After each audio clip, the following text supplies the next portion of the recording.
नमस्कार, स्वागत है आप सभी का ज्ञानपीडिया पर। मैं हूं निहाल जायसवाल और आज की इस वीडियो में हम कवर करने वाले हैं डच ईस्ट इंडिया कंपनी के बारे में। तो चलिए शुरू करते हैं आज की ये क्लास।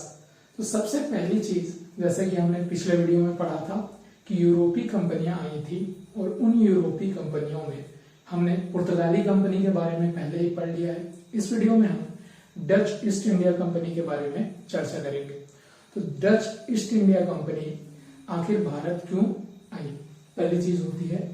तो Dutch east India company Bharat आने का उद्देश्य जो था वो तो व्यापारिक ही था, लेकिन व्यापारिक उद्देश्य उसका क्यों प्रारंभ हुआ ये सोचने वाली बात है। तो इसके लिए हम लोग मैप में से समझते हैं। यहां पर है ये पुर्तगाल, ठीक, और ये है स्पेन।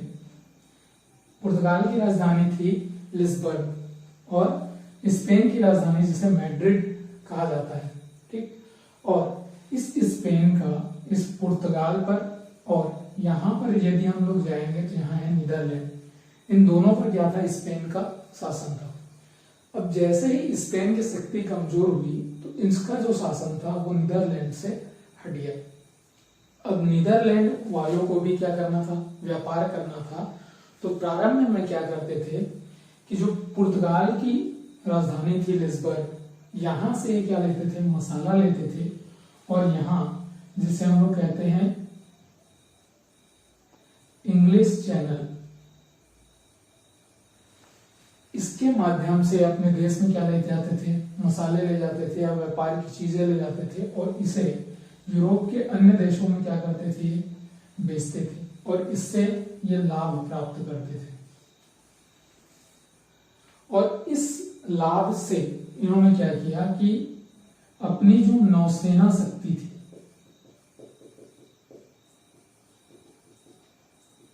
इसको सशक्त किया।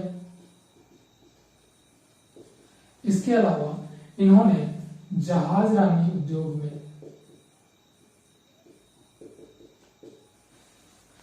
भी बहुत ही अच्छी स्थिति हासिल कर ली। इसके संबंध में जानकारी मिलती है कि इन्होंने जहाजरानी उद्योग में फ्लूट शिप, जिसको बोलते हैं फ्लूट शिप, का आविष्कार कर लिया। फ्लूट शिप कहने का मतलब है ऐसा जहाज या पानी का जहाज जो हल्का होता था और जिसको चलाने में कम ऊर्जा लगती थी। इस वजह से जहाज हल्का होने के कारण और चलाने में कम खर्च होने के कारण इनकी यात्रा का खर्च क्या हो गया, कम हो गया। जब इनके यात्रा का खर्च कम हुआ तो ये क्या हो गए, पुर्तगालियों से क्या हो गए, सक्षम हो गए। किस मामले में, जहाज के मामले में। और इसी वजह से इनकी ये इच्छा हुई कि हम भी अब पुर्तगालियों की तरह यूरोप मतलब पूर्वी देशों के साथ जाकर के क्या करेंगे, व्यापार करेंगे। और इसी क्रम में नीदरलैंड से 1595 में एक व्यक्ति जाता है जिसका नाम है कार्नेलियस डी हाउटमैन या केप, इसको बोलते हैं केप ऑफ गुड होप।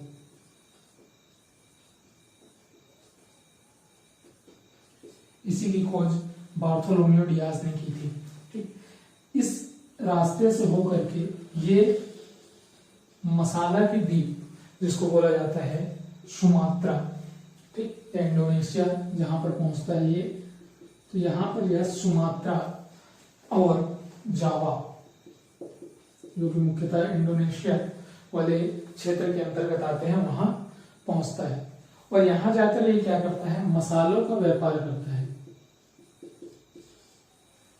ठीक, और इससे लाभ प्राप्त करता है। तो जब इससे लाभ प्राप्त करता है 1595 में, ये कार्नेलियस डी हाउटमैन, ये अकेला व्यक्ति आता है जो कि केप ऑफ गुड होप के रास्ते जाकर के सुमात्रा और जावा से क्या करता है, व्यापार करता है मसालों का और उससे लाभ प्राप्त कर लेता है। और इसको जब नीदरलैंड की सरकार देखती है तो वह 1602 में एक कंपनी की स्थापना करती है और इसे क्या करती है, संधि या समझौते करने का अधिकार दे देती है, इलाकों को जीतने और जीत कर उसमें किलाबंदी करने का अधिकार दे देती है। इसके अलावा इनको युद्ध करने का भी अधिकार दे देती है। अब यहां पर समझिए कि जैसे कंपनी बनाई जाती है तो इस कंपनी को कहा जाता है बेरिंगदे ओस्ट इंडीज कंपनी,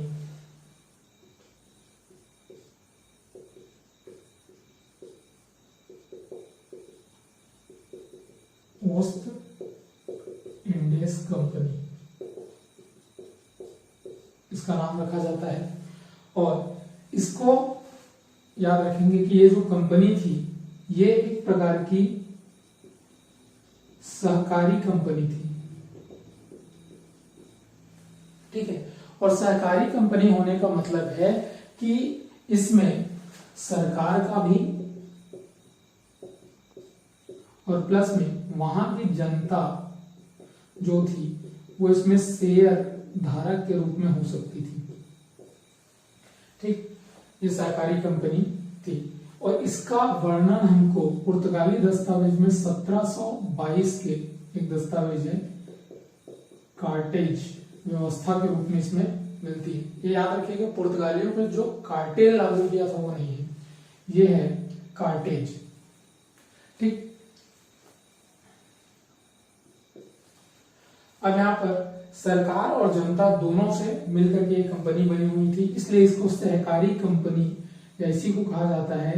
ये एक प्रकार की क्या थी, संयुक्त कंपनी थी। तो यह सहकारी या संयुक्त कंपनी की तरह कार्य करती थी और इस कंपनी को 21 वर्षों तक व्यापार करने का अधिकार इनसे प्रदान कर दिया गया था, ठीक है। अब जब इनको ये अधिकार प्रदान किए गए और यहाँ देखिए सरकार को भी लाभ होगा और जनता को भी, ठीक। तो जनता जो शेयर धारक थी उनको 18% का इससे लाभ दिया जाता था, ठीक। अब यहाँ पर जब ये 18% लाभ ग्रहण कर रही है तो ये कंपनी जो है, जैसे पुर्तगाल कंपनी जब स्टेब्लिश हुई, जब वो व्यापार करने लगी तो उसके लिए हमने क्या बनाई, फैक्ट्रियां बनाई। उसी तरीके से इसके लिए भी क्या बनेंगी, कंपनियां बनेंगी, मतलब फैक्ट्रियां बनेंगी। तो सबसे पहली फैक्ट्री जो भारत में लगाई गई वो 1605 में मसूलीपट्टनम, जो कि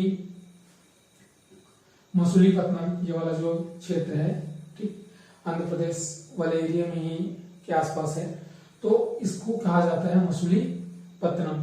और 1605 में ये यहाँ पर भारत में प्रथम व्यापारी कोठी या फैक्ट्री बनाई गई। और कोठी का मतलब मैंने कल बताया था कि गोदाम हुआ करते थे जहां लोग सामान लाते थे और वहां से व्यापार किया करते थे। तो ये सारी चीजें थी। इसके बाद यदि हम अन्य चीजों की ओर बात करें मसूलीपट्टनम के अलावा, तो हम देखते हैं कि इन्होंने 1627 में पिपली बंगाल में, ठीक है, और ये बंगाल की पहली व्यापारिक कोठी थी। इसके अलावा चिंसुरा में 1653 में, 1658 में कासिम बाजार, ये तीनों जो है बंगाल में। इसके अलावा विमलीपट्टनम, मछलीपट्टनम के बारे में हमने पढ़ लिया है, पुलिकट में 1610 और नागपट्टनम, ठीक। और बाद में 1663 में इन्होंने कोचीन में, हमने पढ़ा था कि कोचीन में पहली व्यापारिक फैक्ट्री किसने बनाई थी, पुर्तगालियों ने बनाई थी। बाद में 1663 में इसी कोचीन में इन्होंने पुर्तगालियों को हराया और पुर्तगालियों को हराने के बाद यहाँ पर क्या बना ली, कोचीन में एक फैक्ट्री बनाई इन्होंने, ठीक। अब यहाँ पर समझिएगा, ये जो चिंसुरा है 1653 में जहाँ चिंसुरा में फोर्ट बनाया गया, सॉरी जहाँ व्यापारिक कोठी बनाई गई, इसी चिंसुरा में एक बनाया गया था गुस्ताफ फोर्ट।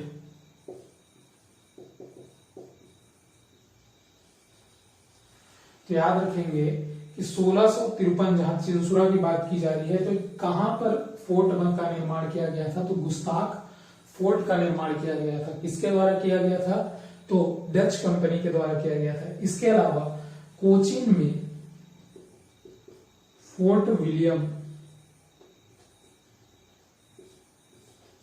जो कोर्ट था वो डचों ने बनाया था 1663 में, कहा, कोचीन में। याद रखिएगा, ये जब आगे हम पढ़ेंगे तो अंग्रेज में भी एक फोर्ट विलियम बनाने की बात होगी, वो कलकत्ता में है, ठीक। ये जो फोर्ट विलियम है वो कोचीन में है, कोचीन में स्थित है, ठीक। ये तो हो गई भारत में। इसके अलावा इन्होंने 1605 में कहा बनाया, अम्बियोना में, 1619 में मसाला द्वीपों को जीता, 1641 में मलक्का को, और 1658 में इन्होंने किसको जीत लिया, श्रीलंका को जीत लिया।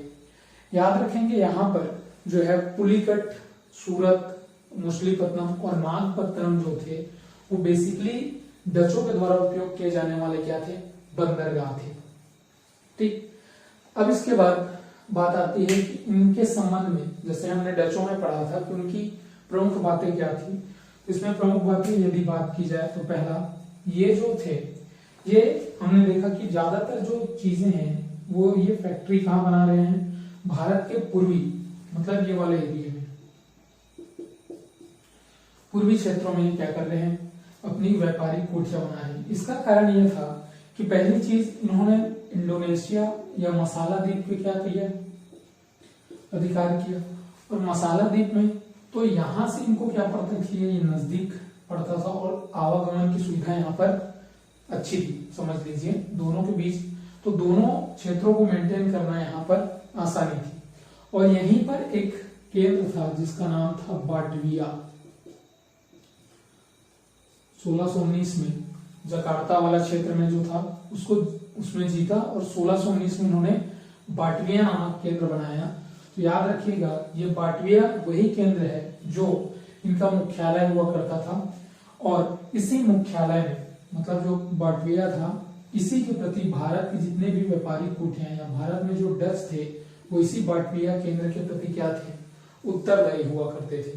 ठीक, अब इनकी प्रमुख बातों में याद रखेंगे कि सूती वस्त्र जो थे उसको भारत से सर्वप्रथम निर्यात की वस्तु बनाने वाले डच ही थे।